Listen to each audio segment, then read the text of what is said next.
कल बड़ी अहम ऑल पार्टीज़ कॉन्फ्रेंस हुई नियाज़ुल्लाह नईई साहब, और फिर उस कॉन्फ्रेंस में चूँकि एक्सपेक्ट ये किया जा रहा था कि आप उस सिचुएशन पे बात करेंगे जो मुल्क को कौम के लिए ज़रूरी है, सैलाब की और दीगर बातें, लेकिन वहाँ पर भी कैदी नंबर 804 यही बात होती रही, जिस पर ज़ाहिर है कि इरफान सिद्दीकी साहब भी बोले, नैयद बुखारी साहब को भी बुरा लगा, और कॉन्फ्रेंस में आने का मकसद शायद यही था कि इमरान खान साहब की रिहाई पर बात की जाए और उनके बारे में बात की जाए। आप समझते हैं कि इसके लिए कोई सेपरेट बात भी हो सकती है? On the other hand speaker साहब ने भी तो कहा हुआ है कि आए बैठ के बात करें, उसका क्या बना?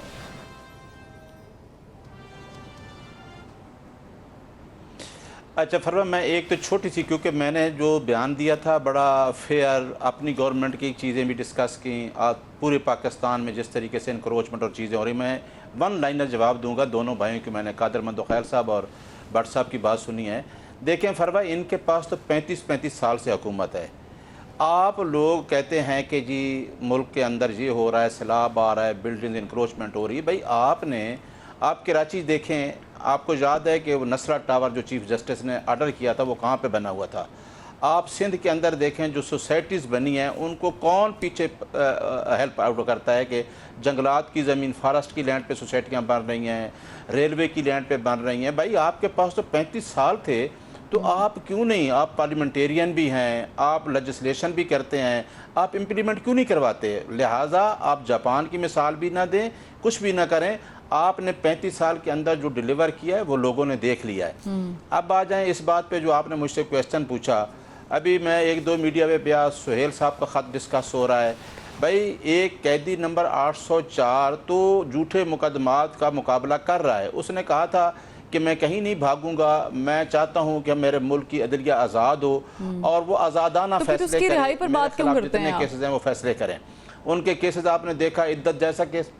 आप हुकूमत से फिर उनकी रिहाई का मुतालबा क्यों करते हैं? अगर वो केसेस लड़ना भी चाहते हैं, वो फेस भी करना चाहते हैं, तो फिर what's the point two discuss that with government कि उनको रिलीफ दिया जाए? हम ये देखें, ये तो सोशल मीडिया से बातें हो रही है। हमने कहा कि हम रिहाई का मुतालबा कर रहे हैं, हमने तो किसी को नहीं कहा। हमने तो कहा कि नो कंप्रोमाइज, नो डील। ऐसा आपको याद करा दूं जो आपकी हुकूमत के साथ बैठक हुई थी ना, जिसमें आप लोगों के मामला तय नहीं पाए थे हुकूमत के साथ, फिर आप छोड़ के चले गए थे। उसमें प्रॉब्लम यही हुई थी कि आप लोग कह रहे थे कि इमरान खान साहब और दीगर को रिहा करें पहले। उसमें तो आपकी पहली शर्त ही यही थी। वैसे मैंने कहा मैं याद करा दूं, आप कह रहे हैं ना, कहाँ देखा है?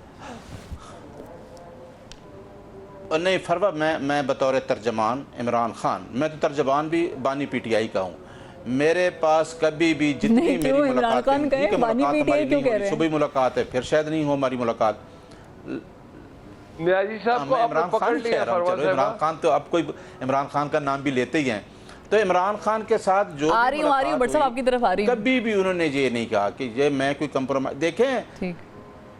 देखें मेरी बात सुने, जिस आदमी के ऊपर कौम ने एतमाद किया 8 फरवरी को, ठीक है, आपने जिस तरीके से इलेक्शन छीना, 77 सीटें भी छीन ली, आपने अभी भी 10-15 सीटें छीन ली, आपने पंजाब में भी लोगों को डिसीट करने की कोशिश की। अब क्यों हम कंप्रोमाइज में जाएं?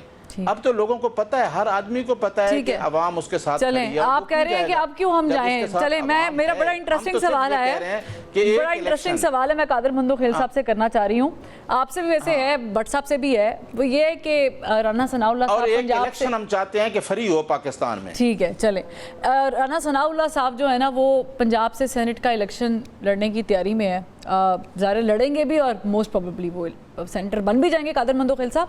अब नंबर ये है कि पाकिस्तान पीपल्स पार्टी का सेनेट में पहला नंबर है, पाकिस्तान तहरीक इंसाफ का दूसरा, और फिर तीसरा है नून लीग का। और हम देख ही रहे हैं कि नून लीग कोशिश कर रही है वो स्पेस लेने की सेनेट में, जो कि अभी उनके पास उस तरीके से नहीं जिस तरह पीपल्स पार्टी के पास है। अब ये इतनी सारी जब चीज़ें हो रही हैं बैक वक्त, और नून लीग कोशिश भी कर रही है कि वो किस तरह से पाकिस्तान तहरीक इंसाफ को पीछे कर ले, डू यू थिंक कि ऐसे हालात में बातचीत मुमकिन भी हो सकती है? क्योंकि लग तो नहीं रहा है, ना तो ऑल पार्टीज़ कॉन्फ्रेंस में बात होती है, ना टेबल टॉक पे, ना आप लोग उनको सेनेट में कोई सीट देने की हक में होते हैं। आपसे मुराद है गवर्नमेंट? फरवा, 1 मिनट, नियाज़ी साहब ने एक बात की है सिंध की नस्ला टावर के हवाले से, तो मैं इनको याद दिला दूं कि पाकिस्तान की तारीख में एक ऐसा घटिया और झूठी ज़हन का रहने वाला शख्स चीफ जस्टिस की कुर्सी पे बैठा हुआ था, जहां उन्होंने लोगों की जमा पूंजी को बम से उड़ाने की बाकायदा जंग और डाउन में इश्तिहार दिए है। तो कितना घटिया सोच का आदमी था। मैं जस्टिस गुलजार की बात कर रहा हूँ, और वो ये कहते थे यहाँ से मैं बचपन में गुजरता था बंगले ही बंगले। तो लेकिन ये एक शख्स जो व्हील चेयर पे था रोता हुआ गया कि मैं कभी दोबारा पाकिस्तान नहीं होऊंगा। उस घटिया चीफ जस्टिस साबिक ने वहां पे वो तुड़वाया, और वो मामूली सा, जबकि वो जुर्माना लगा सकता था, कुछ भी कर सकता था, लोगों को पहले बेच के लोगों को हिस्सा दिला सकता था, मगर उसने अपनी घटियापन दिखा के, और कि उसमें हमारा कोई लेना देना नहीं। नियाजी साहब, नंबर एक बात। दूसरी बात जो आपने बात की है, देखिए पीपल्स पार्टी हमेशा टेबल टॉक की बात करती है। पीपल्स पार्टी ने हमेशा 8 फरवरी के इलेक्शन के बाद भी हमने रब्ता किए पीटीआई से, चूंकि आज़ाद थे। उसके बावजूद आसिफ अली जरदारी साहब ने ज्वाइंट सेशन में ऑफर किए, हर टॉक शो में हर जगह हम ऑफर करते हैं, मगर ये कमबख्त पीटीआई वाले जो है ना, वो कहते हैं नहीं जी हमें तो एम्पायर की उंगली पकड़ना है। वो बाबा, एम्पायर की उंगली आपको दरिया पार नहीं करा सकता है, दरिया पार आपको सियासी करेंगे। अभी देखिए आल पार्टी कॉन्फ्रेंस या जो भी इनकी आला अपोजिशन कॉन्फ्रेंस थी, उसमें अलामिया ये था कि नया मिसाके जमहूरियत बनाना है। और जब अगले दिन की नामौलूद जनरल सेक्रेटरी, जो कभी जिंदगी में कौंसलर का इलेक्शन नहीं लड़ा, ना सियासत काली बेटे, सलमान अकरम राजा साहब की बात करूं, वो उन्होंने कहा नहीं जी हम सियासी पार्टियों से बात नहीं करेंगे। तो ये जरा पूछे कि ये वो जो मिसाक की जमहूरियत साइन करने, वो मोदी से करेंगे या ट्रंप से करेंगे, ये खुद ही बता दे, या तालिबान से करेंगे, क्योंकि पाकिस्तान की सियासी पार्टी से तो करना नहीं चाह रहे। सवाल ये है कि ये इसी तनख्वाह पे काम करेंगे, ये इसी तरह। अब मुझे बड़ा अफसोस के साथ कहना पड़ रहा है, जैसे वो कोई गायबाना नमाज जनाजा होता है ना, इस तरह नियाजी साहब जो है इमरान खान साहब के गायबाना जो है तर्जुमान है। कभी मुलाकात हुई नहीं, तर्जुमान है वो। बाबा तर्जुमान तो वो होता है जो उससे बात लेके आवाम को बता दे। कभी इनकी मुलाकात हुई, बदकिस्मती है। आप गवर्नमेंट मिलने नहीं देती है, नाम जाते हैं, नाम निकाल लेते हैं। मैं तो पर्सनली आपको बताऊं, एक सहाफी मेरे बड़े अच्छे दोस्त है, मुलाकात आप नहीं वो करने मिलने तो गए, उनकी मुलाकात नहीं हुई, वो घंटों वहां पे खड़े रहे कादिर मंदोखेल साहब। तो मुलाकात तो कराते नहीं है आप लोग। आप मुझे बता दें, आप मुझे बता दो, मुखबर खास जो उनका तर्जुमान है बैरिस्टर सैफ, उसकी मुलाकात रोज होती है, गंडापुर की रोज होती है, हाँ। और वो नईम पंजोता साहब की रोज होती है। सलमान अकरम राजा साहब जो खुद लिस्ट बनाता है उसकी नहीं होती है। लेकिन मैं थोड़ी तस्दीक कर दूं, गंडापुर साहब की भी नहीं होती, वो मरीम नवाज साहब से रिक्वेस्ट करते फिर रहे हैं। सुन ले परवा, एक मिनट। आप मुझे बताओ, अलीमा बीबी ने ये कहा कि जब तक फला वकील नहीं जाएगा हम सब नहीं जाएंगे। तो इमरान खान साहब ये नहीं कह सकते हैं कि जब तक मेरी तर्जमान, मेरे पार्टी का सेक्रेटरी जनरल की मुलाकात मुझसे नहीं कराएंगे, मैं किसी मुखबर से नहीं मिलूंगा। ये तो उनके ऊपर डिपेंड करता है ना। मेरे चले लेकिन वो रिप्रेजेंट तो कर रहे हैं ना नासिर भट्ट साहब। मैं नासिर भट्ट साहब की तरफ यही सवाल लेके आती हूँ। नासिर भट्ट साहब, वो जो कल कॉन्फ्रेंस हुई है उसके पीछे बड़ा अच्छा बैनर लगा हुआ था, लिखा होता enough is enough, demand accountability. बड़ा खूबसूरत जुमला है वैसे, मैं आपको भी कह देती हूँ यार, इनफ इज इनफ, बस कर दें।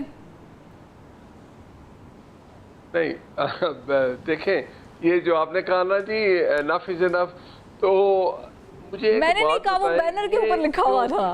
वाले में नहीं ठीक है, नहीं वो ठीक है, अच्छा सबकी होनी चाहिए और इकट्ठे मिल के एक चीज़ बना लेते हैं। मैं आज ऑफर कर रहा हूँ अपोजिशन को, आज लेजिस्लेशन की इन्होंने बात की, हुकूमत बात इनसे करती है, पीएम साहब ने कई दफ़ा कहा है कि आए हमारे साथ बैठे, आपके जितने मुतालबात हैं उन पर बात करते हैं, बातचीत करते हैं। आप मुझे बताएं, रिकॉर्ड आप उठा के देख लें, ये कभी बात करने के हक में हुए हैं? ये टीम एक बनाई इमरान खान ने, वो भी तीन मुलाकातों में सबसे पहले ये था कि इमरान को रिहा करो। पापा इमरान खान को कैसे रिहा करो?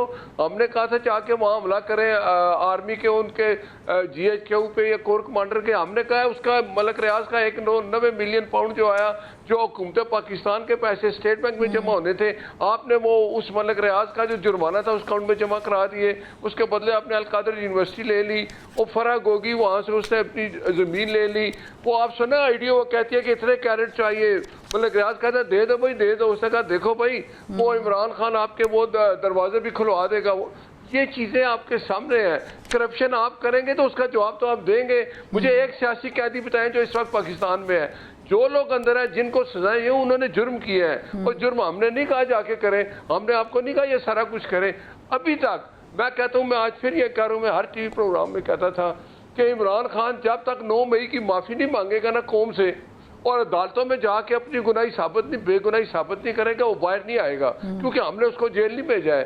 ये सारे काम खुद किए हुए हैं। तो जब आप इस तरह की बातें करेंगे, अभी आप बात भी करना नहीं चाहते, अभी ये देखें फ्लड का जो मसला था कितना कुछ है, इनका वज़ीर आला क्या कह रहा है, ये किसी जगह पे इकट्ठे नहीं है, आपस में एक नहीं है। सुलेमान अकरम राजा ने कोर्ट में लिख के दिया कि जो नाम मैं लिख के भेजूंगा उसके अलावा कोई नहीं मिलेगा। वो फैसल चौधरी जाके मिल आया, दूसरा मिला है इमरान खान, जिससे मिलना चाहता है उससे मिल लेता है। वो अपनी 2 बहनों से मिलता है, अलीमा लेकिन खान से अगर नहीं मिलता। आप रिकॉर्ड कोर्ट में साइफर वाला केस क्या बना उसका, इद्दत वाला इतना को मुज़ैका साइफर वाला क्या बना उसका, मतलब अगर ये ना हो कल को फिर आप लोग भी एक्सप्लेनेशन देते फिर कि ये जो हुआ था वो इस तरह नहीं हुआ था, उस तरह हो गया था, कोर्ट ने ये कर दिया था, वहाँ पे ये था, मतलब मैं सिर्फ जस्ट